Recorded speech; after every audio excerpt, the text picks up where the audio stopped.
It is no coincidence that Cornbread's age and dates are always off when he tells a story. A situation like him entering school in 1967 is recorded, so his testimony doesn't really matter. It is the other testimonies that always have issues. In other words, Cornbread lies a lot. Cornbread is now going to tell us the story of how he meets Cool Earl. He likes to tell it this way because he thinks it gives credibility to the story he tells about the movie Cornbread, Earl, and Me. Cool Earl has a very different story of how they met. First, let's hear Cornbread's Fabrication.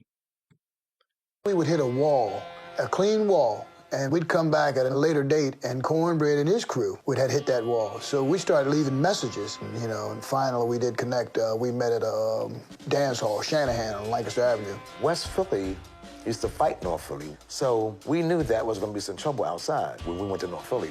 So I seen Cool Earl on a cool cap. So I told him, I said, Cool Earl. He said, what's up, man?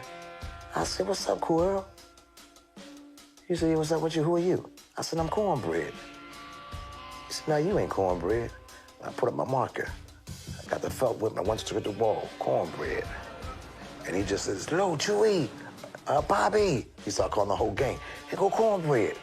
Now let's hear Cool Earl's version. Cool Earl says Cornbread met the others first, not him.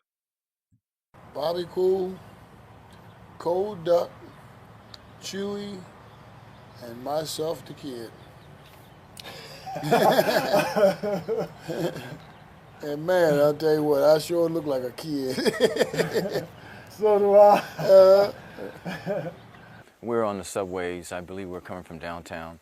And I'm sitting on one side of the L's in Philadelphia, one's called PTC. Chewy, Louis Colquitt, was sitting on the left side. I'm sitting on the right side. Eddie decided to write Louis, or Louis could have wrote his own name with a magic marker, black magic marker. And of course, it was permanent type. And Eddie wrote his name. He just wrote Eddie. And Louis wrote Louis. But I asked Eddie to write my name, and Eddie wrote, to my surprise, instead of Earl, he wrote Cool Earl. And that was the beginning of writing Cool Earl everywhere. I think I was writing Ed at one time, and I changed up to the kid because back then I had the baby face, and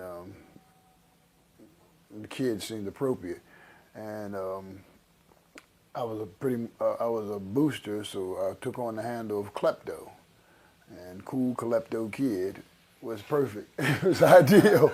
Did you even know who Cornbread was at that point? Or did No. you hear about him? No, never even heard of him. And then we started hearing about him. And I believe it was Chewy, Louis Colquitt. I don't know if Eddie, Cool Klepto Kid, was hit with him when they finally met each other.